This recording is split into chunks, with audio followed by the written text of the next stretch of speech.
오늘 성경 말씀 다니엘 4장 보겠습니다. 다니엘 4장입니다.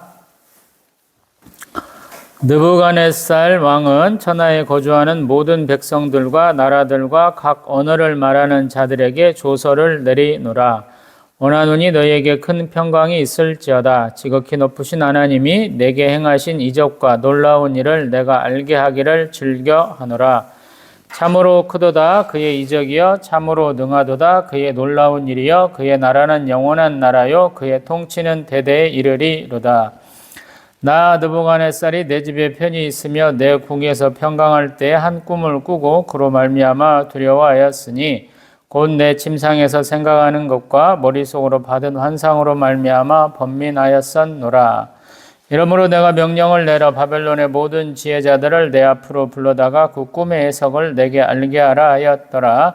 그때 박수와 술객과 갈대아 술사와 점쟁이가 들어왔으므로 내가 그 꿈을 그들에게 말하였으나 그들이 그 해석을 내게 알려주지 못하였느니라.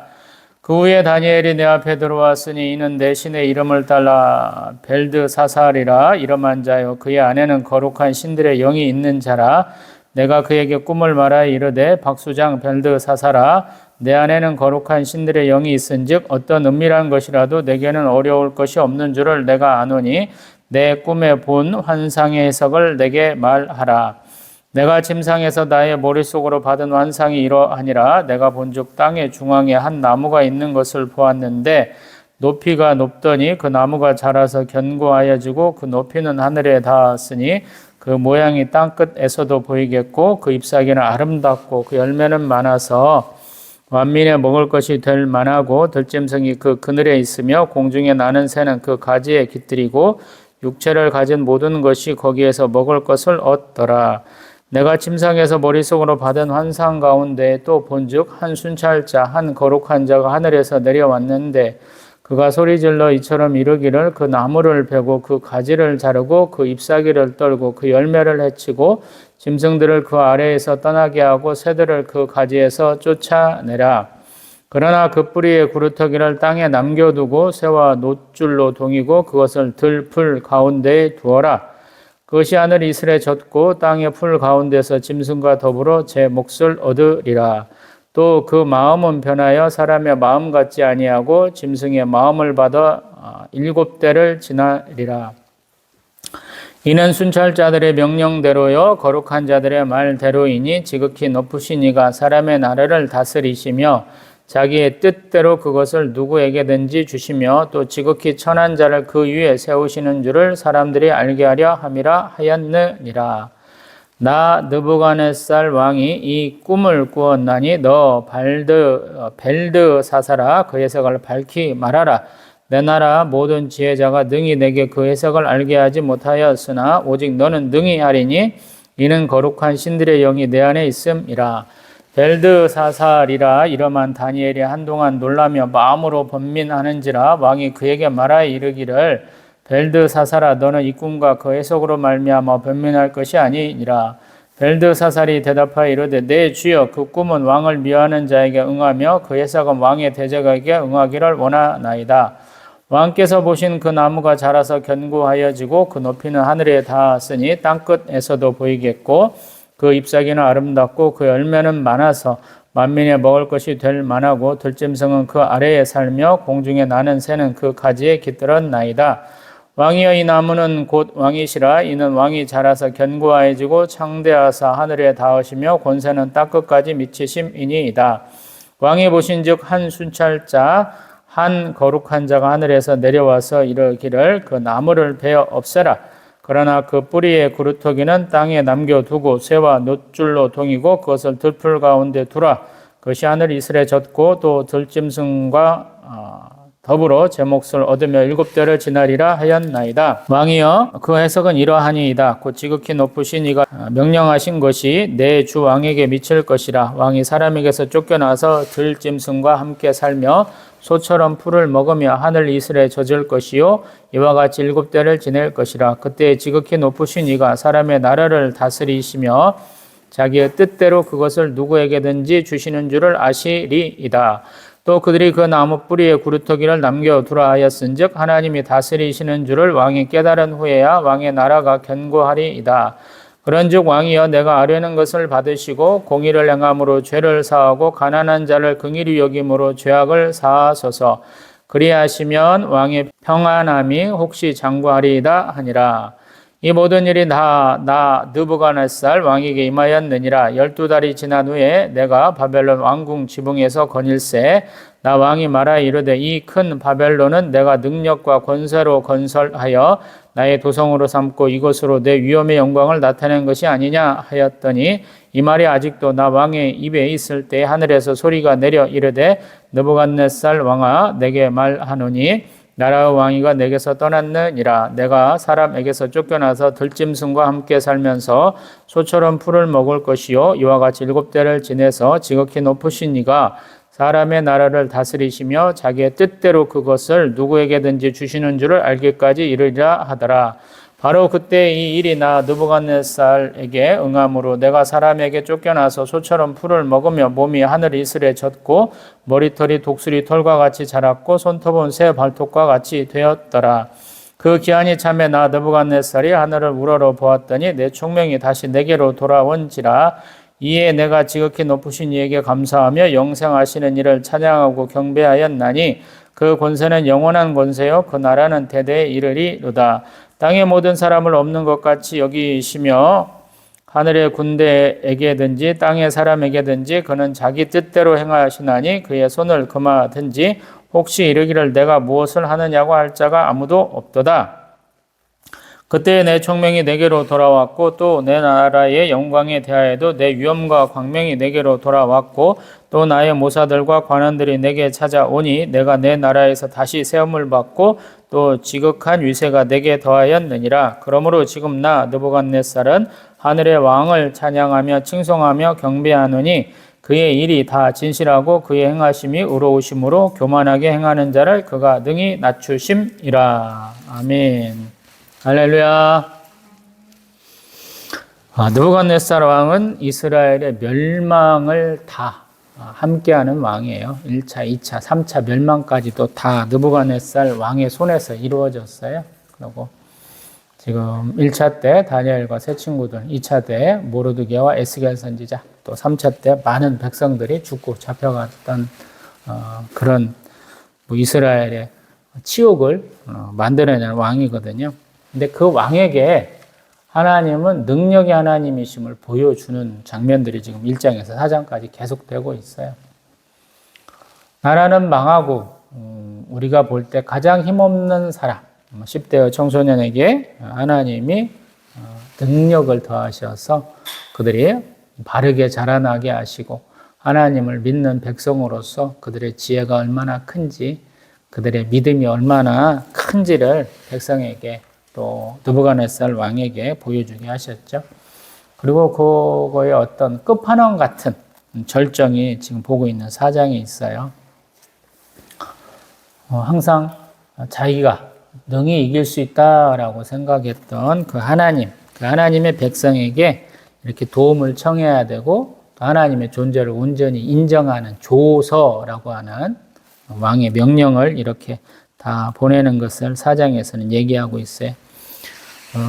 지금 하나님이 직접적으로 말씀하시지는 않고 우리가 익히 보았듯이 2장에서 꿈을 꾸게 했죠. 어떤 신상 같은 모습을 이렇게 보여주시고 그 신상을 깨부수는 꿈을 꾸게 하셨는데 그것을 하게 하셨고 또 지금 4장에서도 큰 나무가 찍혀 나가고 또 그 구루터기만 남았다가 자기가 그 구루터기에 매여가지고 짐승처럼 사는 그런 꿈을 이렇게 보게 하셨어요.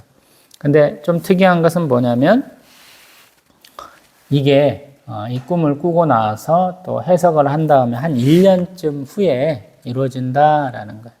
그리고 그가 약 7대라고 하면 대개는 한 7년 정도가 아닐까 싶은데 그 7대를 지나면서 자기가 완전히 짐승의 상태로 이지를 상실하고 거의 짐승의 상태로 살았는데 다시 깨어나서 자신의 왕의 지위를 회복했다 이렇게 표현하고 있어요.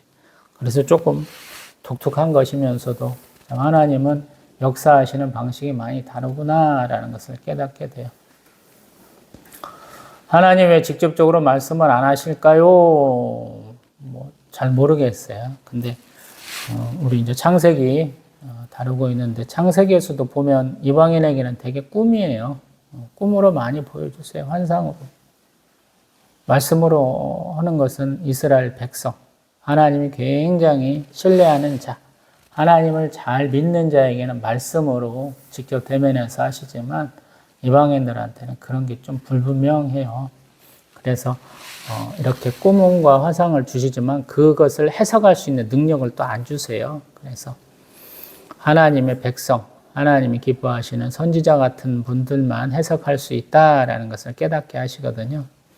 그래서 하나님의 백성을 이렇게 귀하게 여기게 하는 간접적인 효과가 좀 있어요.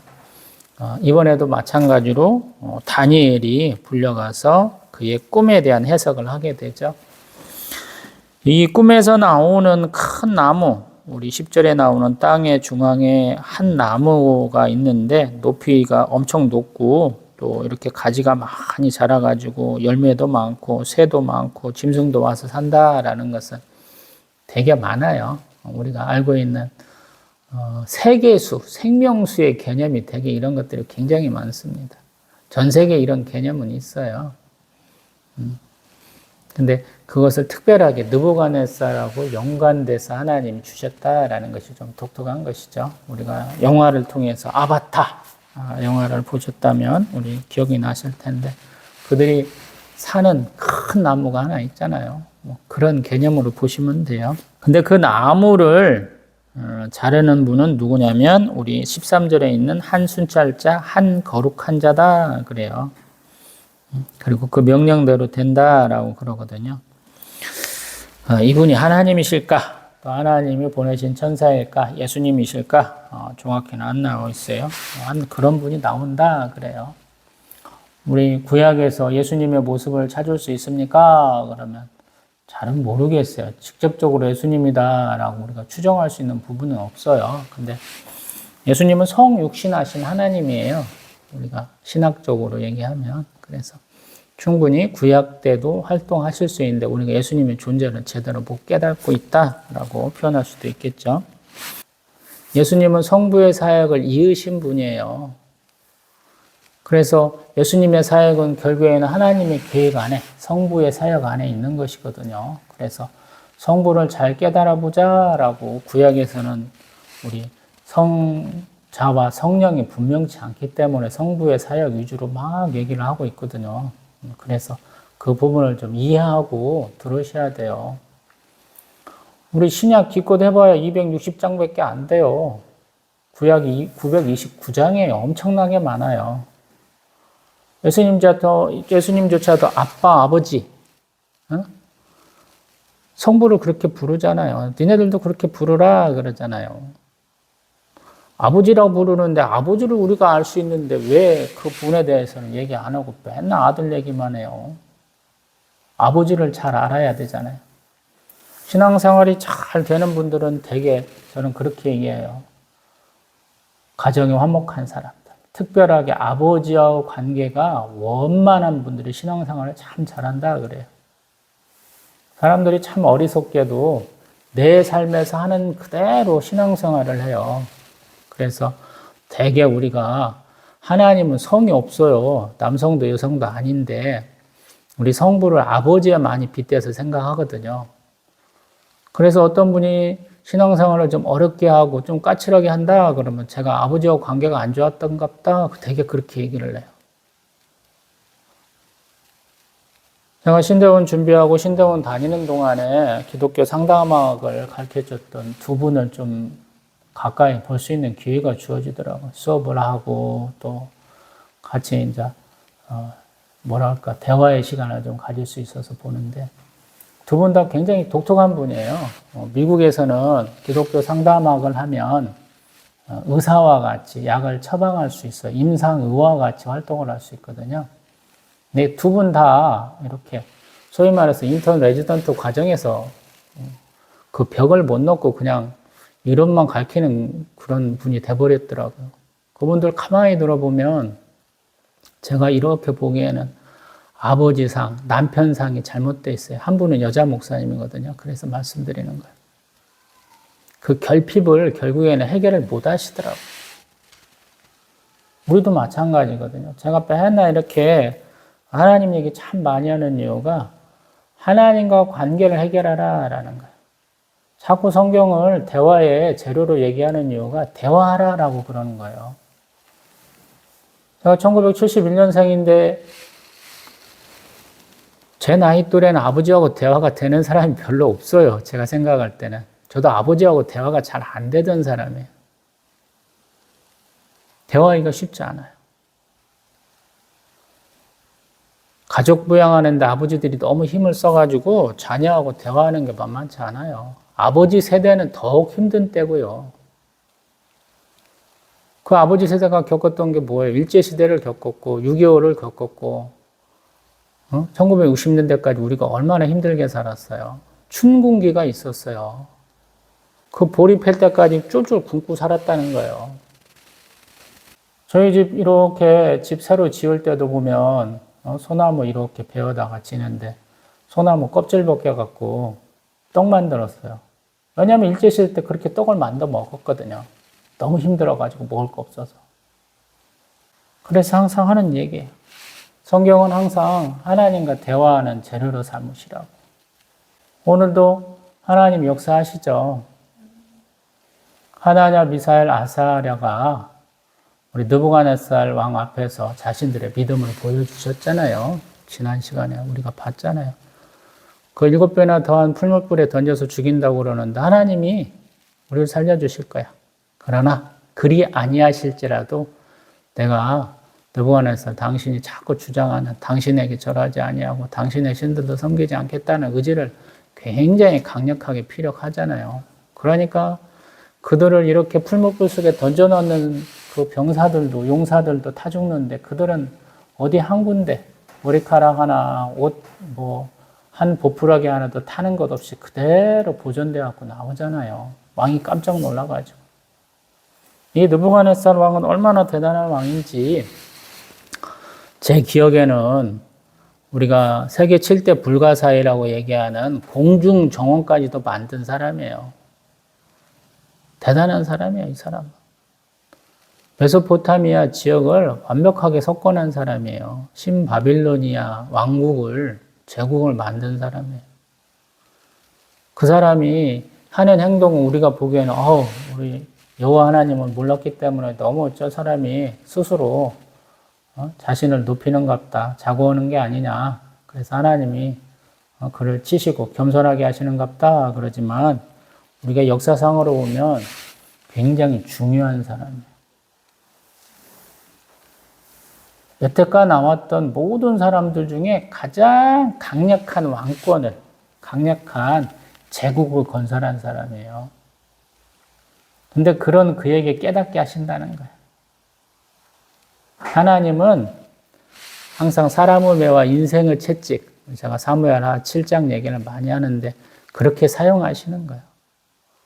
이스라엘의 대적을 사용하셔서 이스라엘 백성들을 죽이시고 징계하시고 또 고통을 주시고 또 반대로 깨닫게 하시는 도구로서 쓰신다라는 거예요. 그 역할에 가장 합당하게 쓰인 사람이 느부갓네살 왕이에요. 근데 그가 이거 다 내가 만든 건데 내 힘으로 이룬 건데 라고 자고하니까 하나님이 그를 치셨다라고 얘기하잖아요. 그게 얼마나 대단해요. 4장 30절 31절에 보면 이 큰 바벨론은 내가 능력과 권세로 건설하여 나의 도성으로 삼고 이것으로 내 위엄의 영광을 나타낸 것이 아니냐 하는데 아직도 내 입에서 그 말이 다 나가지도 않았는데 하나님이 심판의 메시지를 주셨다라는 거예요. 그러고 7년 동안 짐승처럼 살았다라는 거예요. 우리는 이게 얼마나 힘든지를 알죠. 가난하게 살다가 부자가 되고 부자에서 다시 가난한 사람이 되면 엄청 힘든 거예요. 평생 가난하게 살면 버틸만 해요. 근데 갑자기 엄청난 부자가 됐다가 가난한 사람이 되면 너무 힘든 거죠. 느부갓네살 왕이 그런 거예요. 엄청난 절대 권력을 누리다가 이제 우리 32절 얘기한 것처럼 소처럼 풀을 먹는 거예요. 아마 머리는 길게 자라는 장발이 되고 손발톱도 길게 길어났을 거예요. 얼굴이 어디고 다 뭐 묻고 막 장난도 아닐 텐데 33절 말씀처럼 머리털이 독수리털과 같이 자라고 손톱은 새발톱까지 되었다라고 그러는데 어느 한순간에 하나님이 다시 그를 정신이 번쩍 들게 하시고 왕으로 다시 만들어주시는 거예요. 쉽게 말하면 욥기서에 나오는 욥과 같아요. 욥이 최종적으로는 자신의 건강까지 해치게 되잖아요. 얼마나 딱지가 않고 그러는지 가려워가지고 어쩔 수 없이 사근팔이 주워가지고 사근팔이 주워갖고 뻑뻑 긁고 있잖아요. 긴 고통의 시간 후에 하나님이 섭리주가 되심을, 섭리 하나님이심을 얘기함으로써 그가 자백하잖아요. 하나님 왜 나를 처음에는 칭찬하시고 나를 복주시더만 왜 나를 이렇게 버리셔서 나를 이렇게 고통 가운데 두십니까? 라고 하다 하나님과 같이 와서 한번 따져보겠습니다.